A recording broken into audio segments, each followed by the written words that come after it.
Je m'appelle Lauriane, j'ai 27 ans, je suis née à Besançon, maintenant je vis à Lille depuis 2 ans et je fais un BTS NDRC, négociation et digitalisation de la relation client, en alternance dans une bijouterie. Comment avez-vous découvert ce métier? Alors honnêtement par hasard, je cherchais un travail pour changer parce que j'étais caissière et que j'en avais un peu marre, donc je cherchais un peu ailleurs et j'ai découvert donc les formations, je me suis dit pourquoi pas me reformer. Et je me suis inscrite dans plein de formations. Et au final, donc, j'ai été rappelée par Nisrine, du coup, à Alterne Emploi. Et elle m'a proposé donc, la formation NDRC et la formation MCO. Donc, c'est Management des unités commerciales, anciennement, je ne sais plus comment c'est maintenant. Mais du coup, moi, j'ai choisi donc, négociation et digitalisation de la relation client qui me plaisait plus. Et puis, du coup, j'ai postulé dans beaucoup d'endroits différents, et dont une bijouterie, parce que ça me plaisait vraiment le monde du commerce et du prêt-à-porter, entre guillemets, enfin, tout ce qui est style, etc. Donc, je suis allée postuler dans des bijouteries, et donc Fabien Heisenberg m'a rappelé pour me valider que je travaillais bien chez lui. Voilà, tout bêtement. Avez-vous eu précédemment des échos positifs ou négatifs de ce métier? Ouais, alors on m'a toujours dit, bah forcément c'est du marketing en fait, donc maintenant c'est en plein essor. Donc fonce, il y a plein de débouchés. Donc moi c'est tout ce qu'on m'a dit. Sinon, bah, le domaine est quand même assez récent, donc je pense qu'au niveau des mauvais côtés, etc., c'est pas encore trop exploité, enfin trop connu je trouve. Donc on m'a jamais fait de mauvais échos par rapport au marketing quoi. Juste c'est en plein essor, vas-y fonce. Quel est le parcours scolaire qui vous a permis d'accéder à ce métier? Bah, du coup, donc j'ai eu un bac en sciences et techniques de laboratoire, mais je pense que n'importe quel bac permet d'accéder à n'importe quel BTS. À partir du moment où on sait se vendre, faire une bonne lettre de motivation, etc. dans le BTS. Et du coup, là, je fais donc le BTS négociation digitalisation de la relation client. Et donc ce BTS-là, c'est ça qui me permet d'être à l'heure actuelle dans ma bijouterie. Même si je pense que Fabien, donc mon patron, n'est pas forcément très regardant sur les diplômes. Et pour lui, il y a moyen d'apprendre au fur et à mesure, quoi, entre guillemets. Il est prêt à former les gens sans souci, même sans diplôme, quoi. Donc il y a moyen, mais il faut savoir se vendre encore une fois, quoi. C'est un peu ça. Selon vous, est-il facile de trouver un poste similaire? Bah alors, dans le BTS, du coup, ce qu'on apprend beaucoup, en fait, c'est vraiment très. On est un peu couteau suisse. Donc, on fait un peu de MCO, donc on fait un petit peu de digitalisation, etc. Mais on fait beaucoup de choses en même temps. Et c'est vrai que moi, j'ai un poste en particulier qui est très polyvalent. Donc, c'est assez intéressant donc, parce que je fais beaucoup de tâches différentes. Donc, des fois, je suis en magasin, c'est vrai, mais c'est rare. Et à côté de ça, je m'occupe du site en ligne, je m'occupe de l'Instagram, etc. Donc je suis un peu community manager et en même temps que j'ai quand même la relation client. Et ouais, c'est quand même c'est hyper particulier, je pense. Et non, pour le coup, je pense pas qu'il y ait beaucoup de travail comme ça. Depuis combien de temps exercez-vous votre métier? Depuis du coup le 14 octobre 2021. Donc ça fait quasiment enfin 3 quarts d'année. Quel est l'objectif de ce métier? Du coup, moi, dans mon cas, c'est la gestion du coup plutôt donc du fichier client, etc. Aussi de faire connaître la marque donc via les réseaux sociaux, etc. Mais aussi en face à face, du coup, je suis censée développer un peu le sens du contact client, etc. Et faire en sorte qu'ils nous laissent des avis sur Google, etc. Et puis qu'ils repassent sur le site internet derrière. Enfin voilà, faire en sorte de développer la marque sur tous ses points de vue. Et je suis aussi un petit peu au service après-vente, service client, service après-vente. Donc, mon but, c'est de satisfaire le client et de faire en sorte que il apprécie la marque, que la marque lui soit sympathique. Quels sont vos horaires de travail? Alors, je fais 10h, 18h pour le moment, mais normalement, je vais bientôt changer et faire 11h, 19h, puisque je reprends la place de ma collègue qui va partir malheureusement définitivement. Du coup, j'ai des semaines à 35 heures en comptant donc mes heures de cours. Mais là, par contre, à l'avenir, donc comme je vais reprendre la gérance de la boutique, je vais faire plutôt à peu près 7 heures de plus par semaine. Donc ça fait des 42 heures semaine. Quel est le critère à avoir pour réussir à ce poste? Alors clairement, il faut un bon sens relationnel, forcément. À côté de ça, il faut savoir se mettre à la place des gens.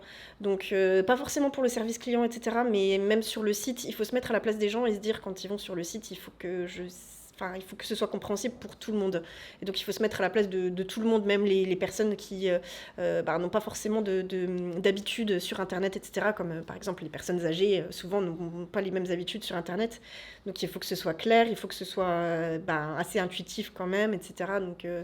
Donc ouais, vraiment, il faut savoir se mettre à la place des gens et ouais, il faut un bon sens du relationnel. Comment décririez-vous votre journée de travail à un enfant? Alors du coup, moi je commence par aller sur donc les réseaux sociaux, répondre aux messages, aux commentaires, voir un petit peu ce qui s'est passé pendant la nuit, hein, donc pendant que j'étais pas au travail. Qu'est-ce que je fais? J'organise des concours, donc avec des influenceuses avec qui je travaille, qui sont nos ambassadrices vraiment, donc voilà. Et ensuite, donc en général, j'ai pas beaucoup de temps à passer là-dessus. Et ensuite, je passe donc sur Shopify, donc c'est-à-dire le site en ligne, mais la version où nous on peut modifier les choses sur le site que la clientèle voit du coup. Et du coup, à partir de ce moment-là, en général, ma journée, elle est là-dessus. À du coup essayer d'améliorer, peaufiner, mettre des nouvelles photos plus jolies, plus peut-être de meilleure qualité, etc.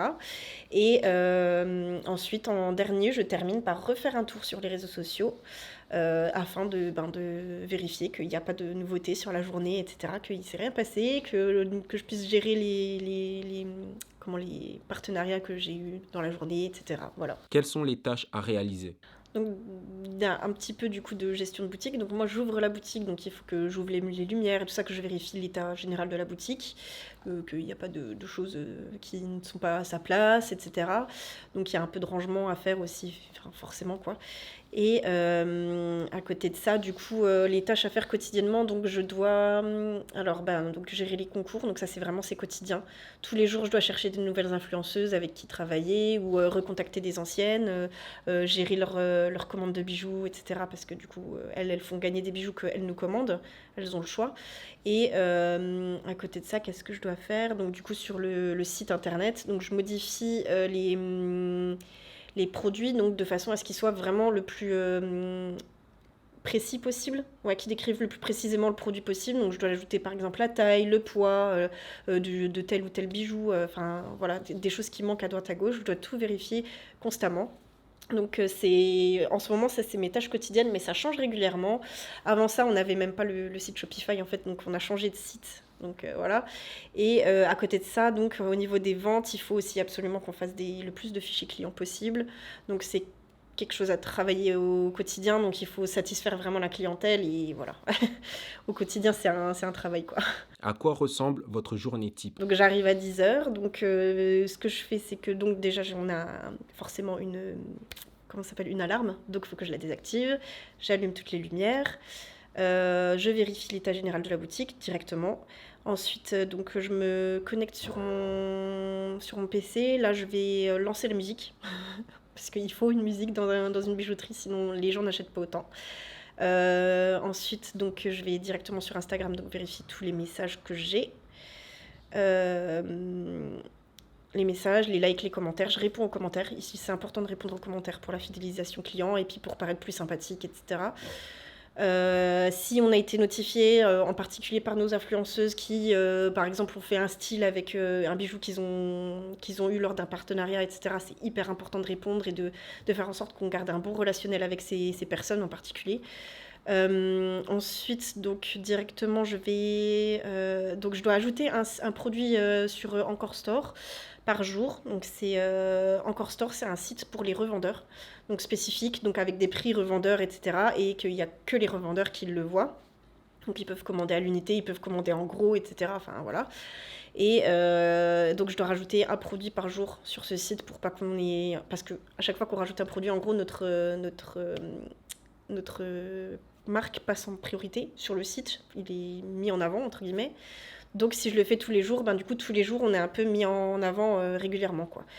Et du coup après donc je vais sur Shopify cette fois et je modifie des produits toute la journée et ensuite le soir quand je dois partir donc je revérifie mes messages Et ensuite, c'est tout. Et j'ai plus rien à faire puisque c'est ma collègue qui ferme la boutique pour le moment à 19h, donc après que je parte. Quelles sont les difficultés que vous avez rencontrées à ce poste? Alors, du coup, les influenceuses, beaucoup. Parce que malheureusement, il y en a, on leur envoie un bijou et puis au final, elles font jamais la photo. Donc ça, c'est un peu compliqué. Il faut recontacter, il faut renégocier, etc. Ou pareil, on leur envoie nos conditions pour le concours, etc. Donc ce qu'on demande. Et elles disent oui, il n'y a pas de souci. Et puis au final, on voit qu'au moment où il faut faire les choses ne sont pas faites comme on les a demandées. Donc là, pareil, on doit renégocier, leur dire attention, c'est pas ça qu'on avait demandé, il faut régler des problèmes, enfin voilà. Et donc ça, c'est énormément de soucis. Les problèmes qu'on a aussi, c'est les problèmes de serveur de Shopify. Très franchement, c'est une galère. Des fois, c'est parce qu'on modifie énormément de choses. Je pense que c'est pour ça surcharge un peu le serveur. Parce que le site, il date de janvier. Donc pour le moment, on est vraiment encore en pleine modification. C'est hyper long de modifier sur Shopify. Surtout qu'on a un bon millier de produits, je pense, quand même. Donc ouais, c'est quand même pas mal. Et ouais, du coup, donc il faut vérifier chaque truc. Et des fois, on enregistre. Et puis au final, ça s'est quand même pas enregistré parce qu'il y a eu un problème de serveur. Et donc il faut revérifier. On a des changements de prix réguliers. Donc ça c'est pareil, il faut changer le prix partout. Donc sur Shopify, il faut changer le prix dans les catalogues qu'on utilise nous en tant que vendeuse pour pas devoir tout le temps les chercher sur le site, etc. Il faut aussi changer le prix sur les sites de revendeurs, il faut changer tout le prix partout, quoi. Il faut pas en rater une et ça c'est compliqué. Et les problèmes que j'ai pu rencontrer, donc du coup on a aussi les problèmes au niveau du SAV plutôt. Donc là, c'est un peu compliqué parce que les clients sont pas forcément... donc ils prennent pas forcément soin de leurs bijoux, mais ils exigent qu'on utilise la garantie, etc. Alors que c'est pas de notre faute s'ils ont pas pris soin de leurs bijoux comme on leur a dit de le faire. Et il faut souvent négocier. Les nôtres, ils considèrent que les bijoux coûtent assez cher pour que ça tienne, peu importe les circonstances en fait. Alors qu'on leur précise au moment de l'achat, c'est obligatoire, on leur précise toujours qu'il ne faut pas utiliser par exemple d'alcool, donc le gel hydroalcoolique, le parfum, etc. Il ne faut pas utiliser ça. On leur précise toujours. Quels sont les avantages de ce métier? Déjà les horaires fixes, le salaire fixe, parce que c'est bête, mais c'est pas toujours tous les métiers non plus. Je suis assise. Donc encore une fois c'est bête mais j'étais caissière avant et j'étais tout le temps debout, c'était dur, donc ça fait plaisir. Donc j'ai beaucoup de responsabilités, donc je suis assez indépendante, donc c'est plutôt cool. Et en même temps quand j'ai besoin d'une information, etc., parce que moi forcément je suis pas à l'atelier, donc des fois j'ai besoin d'informations des monteuses, des poseuses de pierres, etc. Et on est une bonne équipe en fait, on est très soudés, donc c'est hyper pratique d'avoir des informations. On fonctionne avec WhatsApp beaucoup, donc on échange facilement, quoi. Et qu'est-ce qu'il y a d'autre? Je sais pas, pour moi c'est mon travail, donc je l'adore, mais ouais, c'est ça, les avantages, c'est ça, je pense. On peut le résumer comme ça, ouais. Quels sont les inconvénients de ce métier? Alors, passer la journée sur l'ordinateur, parce que ça fait mal aux yeux. Et quoi d'autre? On rencontre souvent des difficultés c'est pas forcément facilement réglable. Donc des fois on passe du temps sur des problèmes parce qu'on s'y connaît pas forcément tous en informatique et que on connaît pas tous par cœur Shopify ou je ne sais quoi, et des fois c'est compliqué. Qu'est-ce qu'on a tout comme des inconvénients? Je suis à distance aussi de mon employeur. Mon employeur, il est à Paris, en fait. Moi, je suis à Lille, donc quand j'ai un souci, il faut toujours que je le contacte par téléphone, sauf que lui, évidemment, il travaille aussi, donc il n'est pas toujours disponible, et des fois, c'est compliqué à gérer. Quel est votre plus beau souvenir? La première vente que j'ai faite, tout bêtement. Tout bêtement, c'était une personne très agréable. J'avais très très bien échangé avec cette personne, et puis elle avait acheté un bijou, et puis c'est bête, mais c'était ma première vente officielle en boutique, donc ça m'a fait plaisir. Quel est votre pire souvenir? La fois où mon patron, qui ne connaît pas non plus Shopify, donc m'a donné des directives, et puis on en a échangé, et je lui ai dit que il fallait certainement faire comme ça, etc., puisque c'était théorique, puisque moi non plus je connaissais pas le site. Et puis il m'a dit que non, et donc j'ai fait comme il m'avait dit de faire, bêtement. Sauf qu'au final, une semaine après, je me suis rendu compte que tout le travail que j'avais fait, il fallait que je le refasse parce qu'au final, j'avais raison. Et donc, ça a été une semaine de travail gâchée. C'était un très mauvais souvenir parce que c'était une semaine intense en plus. Donc, ouais, ça a été lourd. Quel est le salaire à ce poste? Alors, normalement, moi, alors je sais pas trop parce que moi je suis payée donc salaire d'apprenti, mais je sais que ma collègue qui est gérante, elle gagne un SMIC normal, donc j'imagine un SMIC normal tout bêtement. Mais c'est 1250 et il n'y a que le mois de décembre où bah, on a une prime sur la vente parce que bah, on dépassait le chiffre attendu, de beaucoup d'ailleurs. Et du coup, il y a aussi, ben oui, on a aussi fait des heures sup ce mois-ci, donc forcément on était payé l'heure sup, donc c'était majoré 25%. Ouais, c'était 125% du taux horaire normal, qui est donc de 10 euros quelque chose. Mais je pense que honnêtement, on peut prétendre à plus en réalité, et c'est juste qu'il faut savoir négocier avec le patron, quoi. Quels sont les débouchés possibles du métier? Alors du coup, community manager, donc gérant de réseaux sociaux, etc. pour n'importe quelle marque, ou même parfois en... Comment ça s'appelle? En freelance, ouais, en freelance. Donc pour plusieurs marques en même temps, etc. de chez soi, c'est possible de faire ça. Donc moi, c'est ce que j'en souhaite. Après, je sais que dans ma classe, par exemple, ils font beaucoup d'autres choses et ils vont beaucoup vers plutôt le service client, etc. Donc, il y a moyen, moi, étant donné ce que j'apprends même au travail à l'heure actuelle, je pourrais très bien être dans un centre d'appel ou un centre de service client par mail, etc., ou par lettre. C'est tout à fait possible, quoi. Donc, il y a quand même pas mal de débouchés, mais ouais, encore une fois, après, faut se vendre et c'est possible d'aller encore plus loin, quoi, bien sûr, quoi. Comment votre métier est perçu par votre entourage? Plutôt bien. Ça a pas mal de prestance, je trouve. Donc, bon, je travaille dans une bijouterie déjà, c'est cool. Mais c'est vrai que dans le marketing digital, encore en plus, ça a plutôt, ouais, c'est plutôt élégant, quoi. Quels sont les conseils que vous pouvez donner à une nouvelle recrue? Il faut savoir apprendre et savoir se remettre en question tout le temps. Et ouais, faut vraiment, faut se dire que c'est un métier qui est en constante évolution. Donc, enfin, même tout ce qui est marketing, en fait, c'est qu'en constante évolution. Donc, il faut toujours apprendre et toujours remettre ses acquis en question, quoi. Avez-vous un message à donner pour ceux qui souhaitent réaliser ce métier? Ben, foncez. Faites-vous plaisir, foncez, c'est hyper intéressant et hyper épanouissant, je trouve. Donc, allez-y. Cette interview touche à sa fin. J'espère qu'elle vous a permis de découvrir la réalité terrain de ce métier. Si vous jugez que cette vidéo a été utile, n'hésitez pas à interagir avec elle pour qu'elle soit suggérée plus facilement à ceux qui en ont besoin. Ajoutez à ça, n'hésitez pas à vous abonner pour ne pas rater la suite des interviews à venir.